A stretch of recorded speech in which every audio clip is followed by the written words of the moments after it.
আমি তো আজ বাড়িতে কিছু খাবোই না। কি যে এক জল খাবার করো, ভালোই লাগে না। তোমায় কোনো জল খাবার করতে হবে না।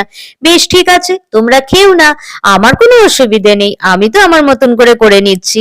প্রথমে একটু বাদাম ভেজে নিলাম লাল লাল করে, আর তারপরে একটুখানি আলু ফুলকপি ভেজে নিচ্ছি। দেখো না চটজলদি কেমন হয়ে যায়। তোমাদের জল খাবার রান্না করার আগে আমার হয়ে যাবে, জানো তো। দেখো কথা বলতে বলতে আলু ফুলকপি ভাজাও হয়ে গেছে। চলো এবার চিড়েটা একটুখানি ভেজে নিচ্ছি। দেখো সত্যি কথা বলতে আমি যখন খাবো তখন কিন্তু কেউ চাইতে আসবে না, আর চাইলেও আমি দেব না। মনে আছে তো আমায় কি বলেছো, প্রতিদিন নাকি আমি এক জল খাবার দিই। নাও তোমরা তোমাদের মতন করে নাও, এবার আমি আমার মতন জল খাবার করে নিচ্ছি। আর তো কিছু বলতে পারবে না।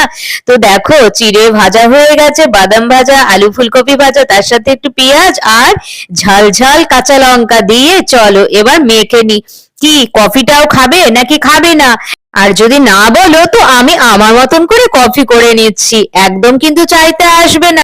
কি হলো, পাশ দিয়ে আবার হাত বাড়াচ্ছ কেন? না না, এই স্বাদের তো ভাগ হবে না, এটা শুধু আমার জন্য। তোমরা তোমাদের মতন খেয়ে নাও, চলো আমি আমার মতন করে জলখাবার খেয়ে নিচ্ছি। টাটা।